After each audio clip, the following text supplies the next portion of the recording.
పెద్దపల్లి జిల్లా మంథని నియోజకవర్గం గత అసెంబ్లీ ఎన్నికల సమయంలో కాంగ్రెస్ పార్టీ ఇచ్చిన 6 గ్యారెంటీల్లో చేయూత పేరుతో వృద్ధుల్ని మోసం చేసిందని మంథని మాజీ ఎమ్మెల్యే పుట్టా మధుకర్ విమర్శించారు. కాంగ్రెస్ ప్రజావంచన దినాల్లో భాగంగా మహాదేవ్పూర్ మండలంలోని నిరసన కార్యక్రమం నిర్వహించి అనంతరం మహాదేవ్పూర్లోని ప్రభుత్వ గిరిజన బాలికల ఆశ్రమ పాఠశాలను సందర్శించారు. ఈ సందర్భంగా ఆయన మాట్లాడుతూ తెలంగాణ రాష్ట్ర కాంగ్రెస్ పార్టీ ప్రభుత్వం 100 రోజులలో 6 గ్యారెంటీలు హామీ చేస్తామని చెప్పి 420 హామీలు ఇచ్చి తెలంగాణ రాష్ట్ర ప్రజల్ని వంచి వాళ్ళ ఉత్సవాలు జరుపుకోవడం నిజంగా ఇదొక ప్రజాస్వామ్యానికే చీకటి రోజులుగా మేము పేర్కొంటూ ఈ నియోజకవర్గానికి సంబంధించిన శాసనసభ్యుడే ఈ 420 హామీలు తయారు చేసినట్టుగా ఆయనే ఒక కార్డు కొట్టించి గడప గడపకిచ్చి అన్నీ మేము హామీలను నెరవేరుస్తారని సంతకాలతోటి ఇచ్చి వంచి సంబరాలు చేసుకోవడం దురదృష్టకరం.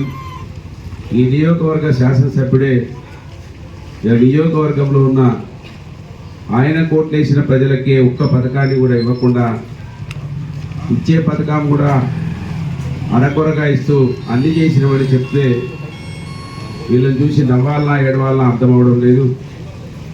ఇవాళ 6వ గ్యారెంటీగా మాదేపూర్ మండల కేంద్రంలో గల మాదేపూర్ గ్రామంలో 6వ గ్యారెంటీ గురించి అడుగుతా ఉన్నాం. చేయూత అన్నారు.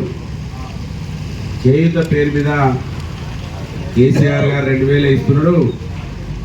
3వ తారీఖు మేమే వస్తున్నాం, 4000 ఇస్తాం అవ్వా, పెన్షన్ తీసుకోకన్నాడు రేవంత్ రెడ్డి గారు, మంత్రి ఎమ్మెల్యే.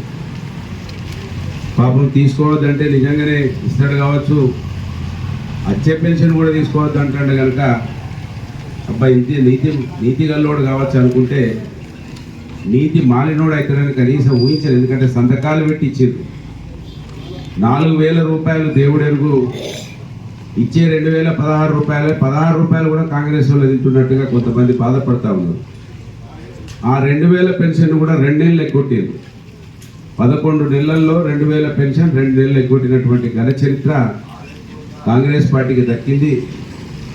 ఈ మోసాల గురించి మేము ప్రజలకు అండగా ఉండడానికి రాష్ట్రంలో ప్రజల పక్షాన ఉండే ఏకైక పార్టీ తెలంగాణ పార్టీ అనేది ఇప్పటికీ అర్థమైపోయింది. ప్రజలు ఎక్కడికి వస్తున్నారంటే ఆపద వస్తే బీఆర్ఎస్ పార్టీ నాయకుల దగ్గరికి వస్తున్నారు, మా గడపలే తొక్కుతున్నారు. కనుక వాళ్ళకు అండగా ఉండాల్సిన బాధ్యత మా పైన ఉన్నది. మాకు ఓట్లతో సంబంధం లేదు, ఈ ప్రాంత ప్రజలతో సంబంధం. అందుకే ఎన్నికల సమయంలో కూడా చెప్పినాం, మా సంబంధం ఓటుతో సంబంధం కాదు, మా సంబంధం మీతో పేగుతో సంబంధం అని చెప్పినాం. ప్రజలకు అర్థం కాకపోయినా ఇక్కడనే పుట్టినాం కనుక వాళ్ళ కోసం, వాళ్ళ పథకాలు అమలు కోసం కాంగ్రెస్ పార్టీ మెడలు వంచితే తప్ప, ఇవాళ ఈ రాష్ట్రంలో అర్థమైంది కాంగ్రెస్ పార్టీ వాళ్ళ మెడలు వంచితే ఏదైనా సాధ్యమవుతుంది. మొన్న నిర్మల్లో ఇథనాల్ ఫ్యాక్టరీ కోసం ధర్నా చేస్తే కావచ్చు, లగచెర్లలో భూములు ఫార్మాసిటీ కోసం తీసుకునేటువంటి భూముల కోసం తిరగబడితేనే ఆగిపోతూ ఉన్నాయి. ఈ పథకాలు కూడా ప్రజలకు అమలు కావాలంటే మనం ప్రజల పక్షాన నిలబడాలి. ప్రజల కోసం ఈ ప్రభుత్వం మెడలు వంచాలి. కాంగ్రెస్ రంగా ప్రజల పక్షాన పోరాటం చేసే కార్యక్రమాలలో బీఆర్ఎస్ పార్టీ శ్రేణులు పోలీస్ కేసులతో మనకి ఏమీ కాదు, మన ప్రభుత్వ రంగా రాని బిగిపిస్తారు కేసీఆర్ గారికి ఒక్క కేసు కూడా ఉంటుంది. వాటితో ఏం భయపడాల్సిన అవసరం లేదు. కనుక ఈ ప్రజా వంచన దినాలలో కాంగ్రెస్ పార్టీ ఇచ్చిన హామీలు అందరిలాగా కాదు, గ్యారెంటీలను సంతకాలు పెట్టిన వాళ్ళే సంతకాలు పెట్టి ఫోటోలు వేసుకున్నారు. అవే మనం అడుగుతున్నది ఇవాళ. ఇవన్నీ కూడా వాళ్ళ అన్న విషయాలని అడుగుతున్నాం. కనుక మీరు ధైర్యంగా, ఇప్పటికే ప్రజలు తండోపతండాలుగా వస్తున్నారు, మీ ఇళ్లలో కూడా వస్తున్నారు. కనుక మీరు బ్రహ్మాండంగా యుద్ధం చేయాల్సిన అవసరం ఉన్నది. ఈ కాంగ్రెస్ పార్టీ మెడలు వంచాల్సిన అవసరం ఉన్నదనే విషయాన్ని గుర్తు చేస్తూ ఈ కార్యక్రమంలో పాల్గొన్న బీఆర్ఎస్ పార్టీ నా కుటుంబ సభ్యులందరికీ, సైనికులు లాంటి మా మిత్రులందరికీ ధన్యవాదాలు. జై తెలంగాణ, జై కేసీఆర్.